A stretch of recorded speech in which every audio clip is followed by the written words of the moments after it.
Hello and welcome back to Outspoken by Femme Health. I'm Steph, one of the founders here, and today we have a really exciting guest join us. We have Alexandria Smith from the Fertility Coach. We're going to be talking today all about basal body temperature tracking and the menstrual cycle. And I'm actually really excited to have this guest join us today, as if you know Femme well and our brand, we do a lot on BBT tracking. We're learning a lot as well. So it's great to have somebody else in the space to really unpick this method of fertility tracking and just understanding our cycle a little bit further. So Alex is a fertility and hormone health coach who stands at the forefront of fertility and hormone health. Leveraging her deep expertise as a coach, she guides individuals or couples through diet and lifestyle changes on their conception journey. So welcome, Alex. Oh, thank you. Thank you for having me. I always think that these introductions just make everybody sound amazing. I'm like, one day I'm just going to do one for myself. Oh, so thanks so much for joining us today. I know we've been speaking a lot offline as well, and really excited to be doing some work with you this year.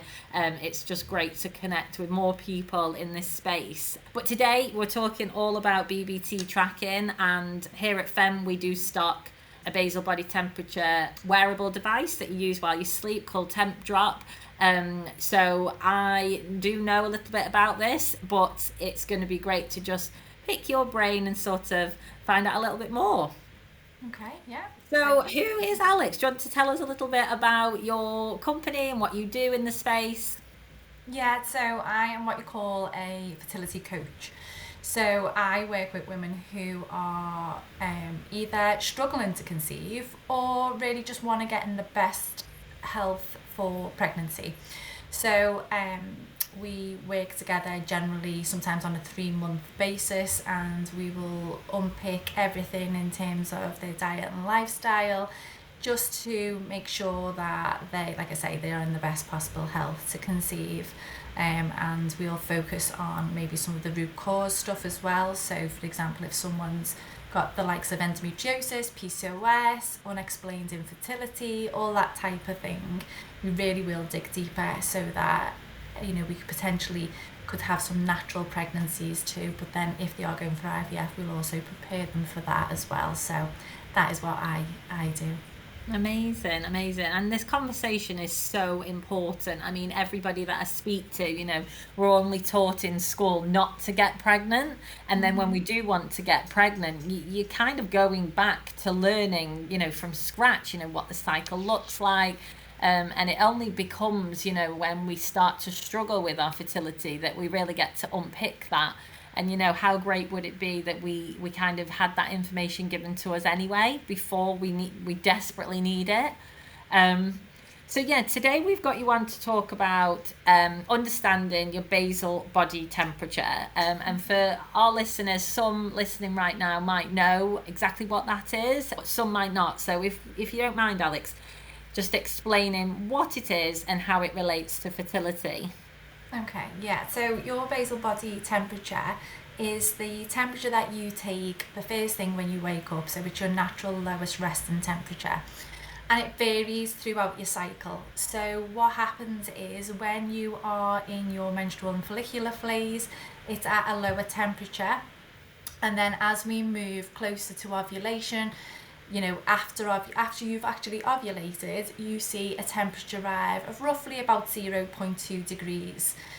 And that then tells us that you've ovulated. So we see a nice rise, and it stays risen after ovulation. And that is down to the hormone progesterone.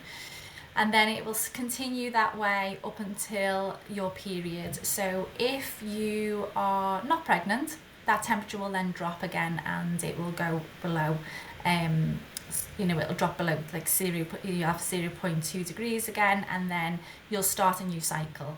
However, if you are pregnant, then that temperature will stay risen.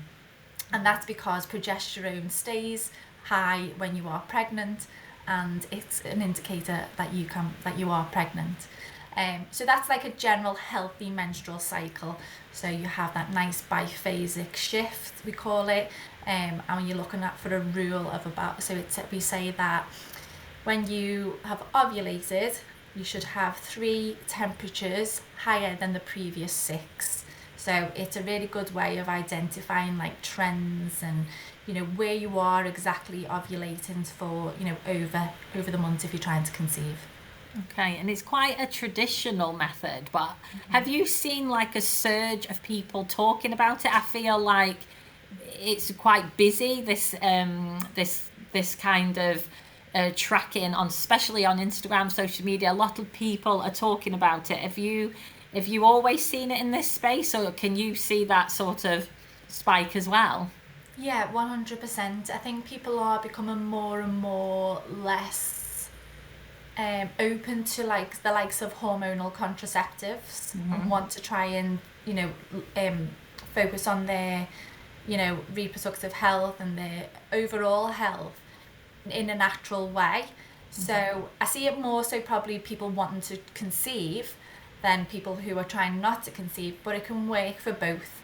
And it's just sort of identifying where you are in your cycle, your trends, that type of thing, and other factors as well alongside your temperature, so that you know exactly when you are ovulating, so that you've got that best chance to be able to get pregnant. You know, I worked with a client not so long ago who was convinced that she was ovulating on day 14, which is, you know, the average for most women.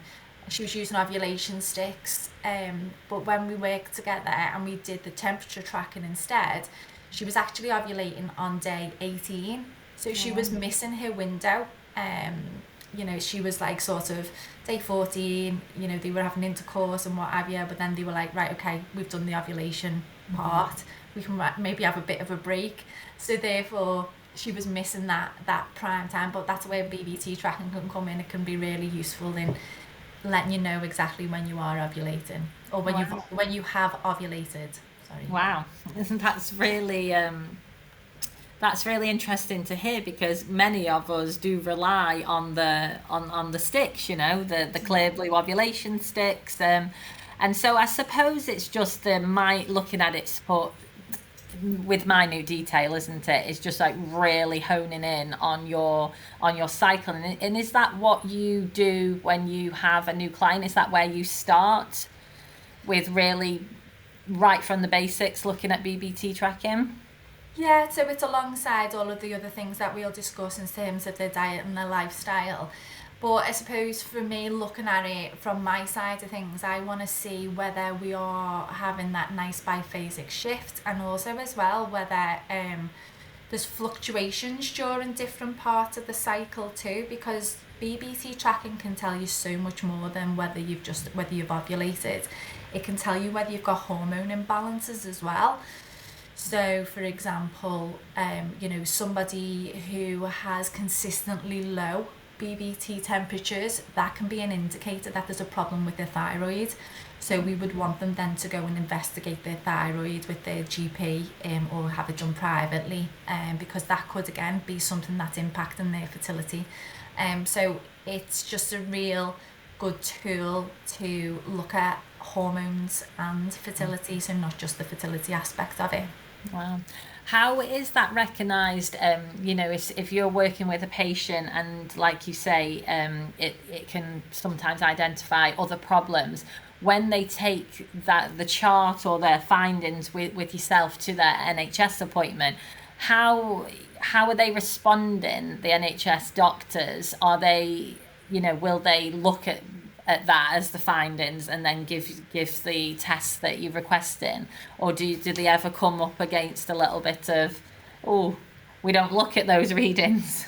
Yeah, it will vary, and it just depends, I suppose, on the GP that you do get, and whether they take that type of information into account, because obviously they're trained in a specific way and they follow nice guidelines, and sometimes when it comes to like a holistic part of the thing. However, you know, it is science, so this is your body's, you know, way of, you know, responding to your hormones. So, you know, it's not something that is just made up. It is an actual thing where the body temperature rises when it goes into the luteal phase post ovulation.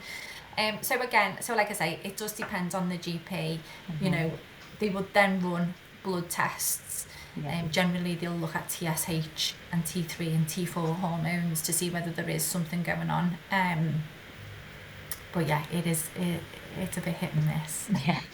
Always helps if you ask a doctor that specialises in women's health. Yes, We most always- definitely. Yeah.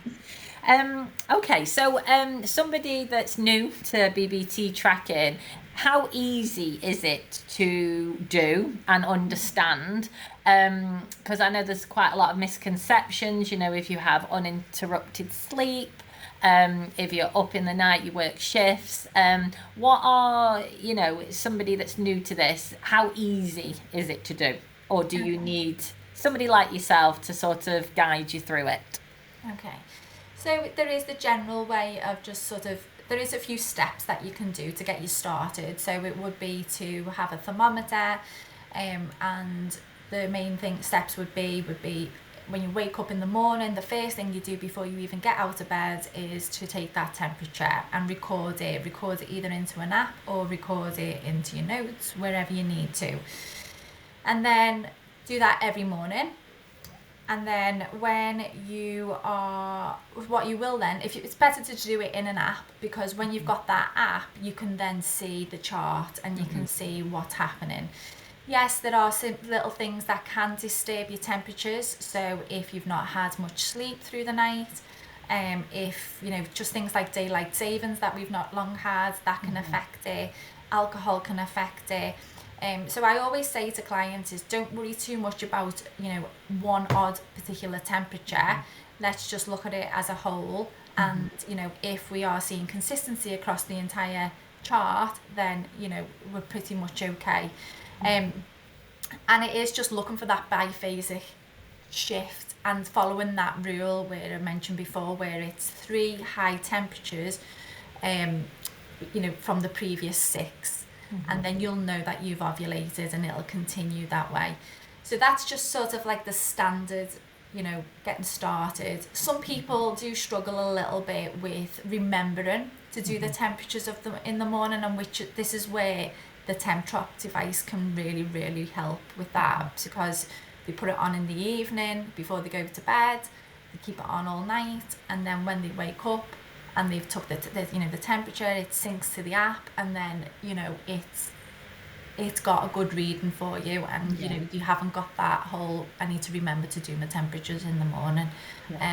So it depends on sort of the lifestyle you live and how much you'll remember, I suppose. Yeah, it's who you are as a person. I mean, I'm up and down all night with my daughter. She's 7 this year and she's still waking. I think it was 3 times last night, so I'm never going to get an accurate reading. I also a million things to do in the morning, so for Tempdrop, like you say, it is an investment. You know, it's not as cheap as just buying a thermometer, but I'll pop it on at night, holds my data for 72 hours, so if I don't sync to the app that morning, I know I'm not going to lose it. So but I'm still really learning my cycle since, you know, founding Femme, because there was so much I didn't know.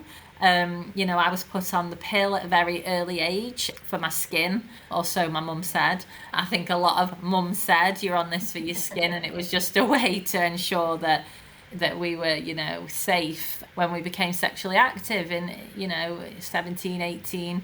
And I think that was for many of us. And so there was a lot of like learning to do, and still doing that very much now. But there's so much that links, you know, like your hormones in your mood, your sleep, irritable, headaches, so many factors. And I think when you start, even confidence, you know, if I know I'm doing a big presentation, I really want to know where I am with my cycle, because sometimes I just don't have that confidence. Yeah.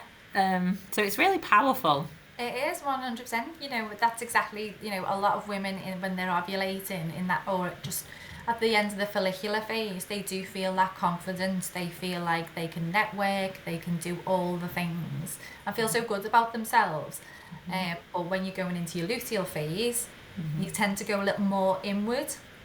Don't want to maybe socialise as much. You tend to want to just do more admin type tasks, work, that type of thing, and you don't feel like very outspoken. It's I think it's not baffling, but it's quite it's really interesting, isn't it, to understand how women work in that way It because of is. hormones. I always think if women ruled the world and we were able to create our monthly calendar around these cycles, and I do know of a lot of self-employed, small business owners that do that.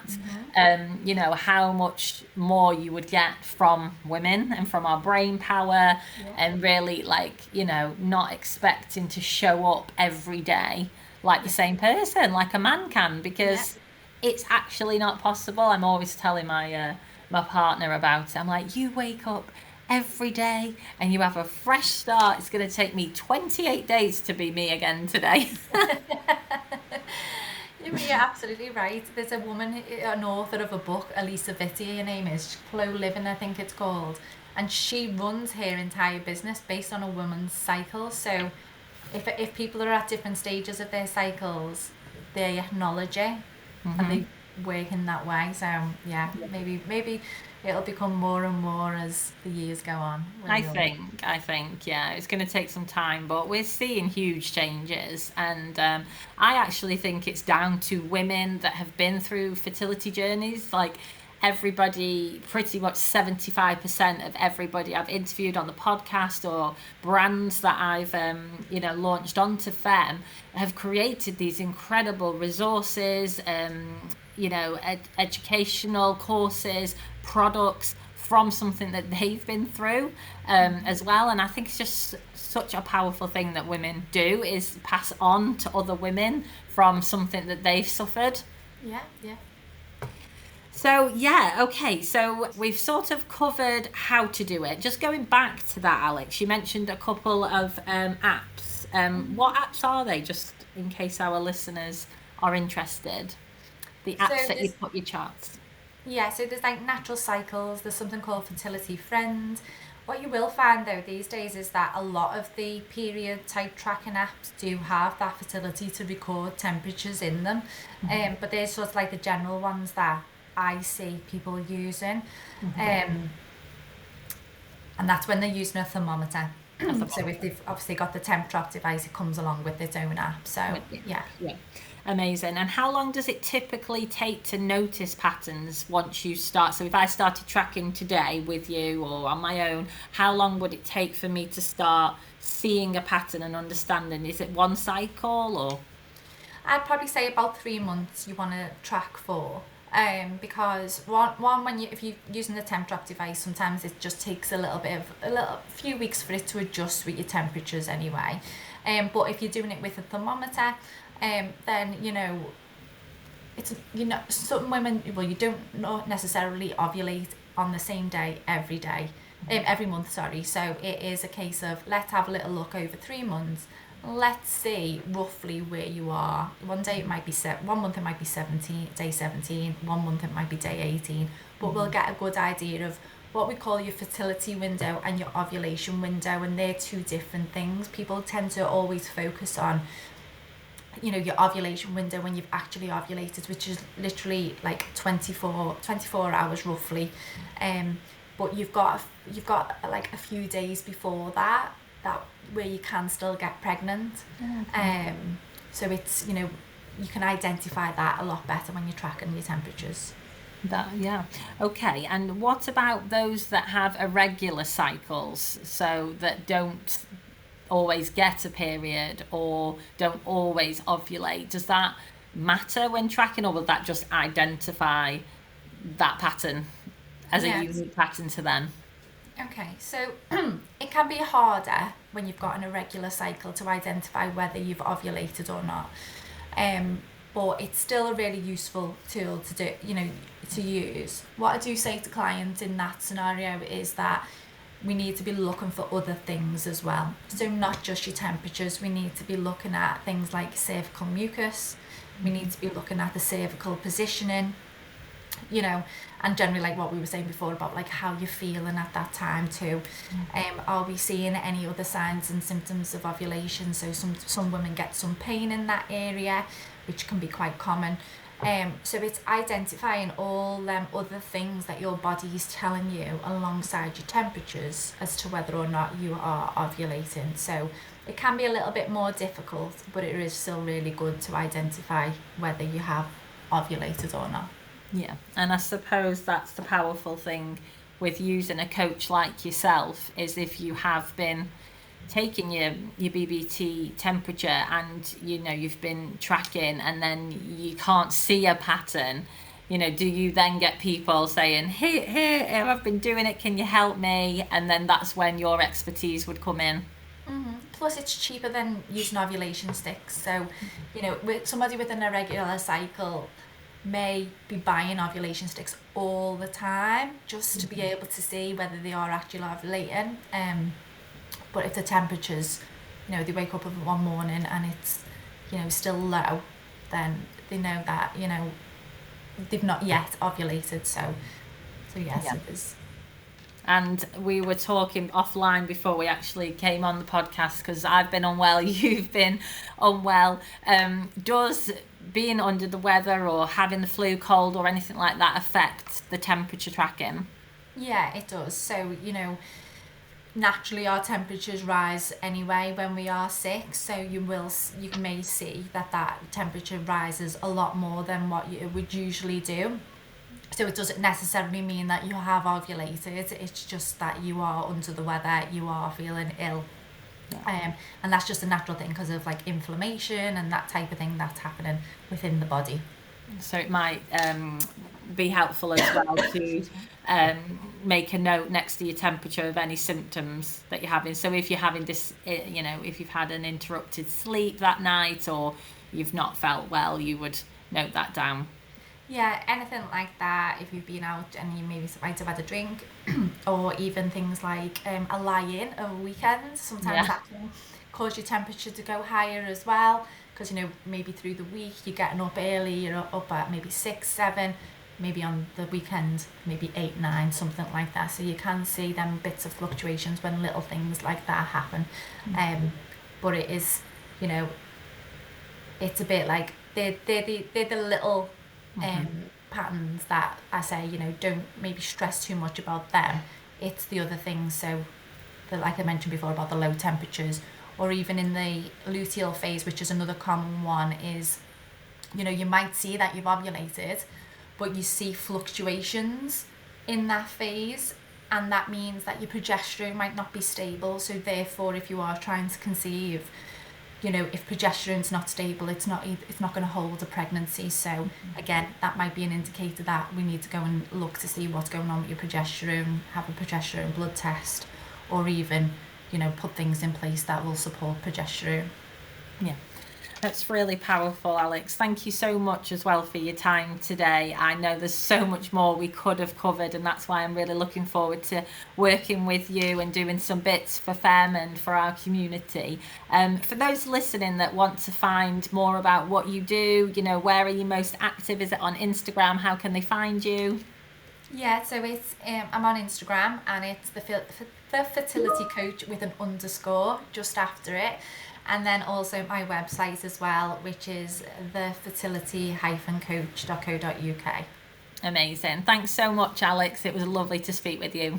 Thank you for having me. No problem.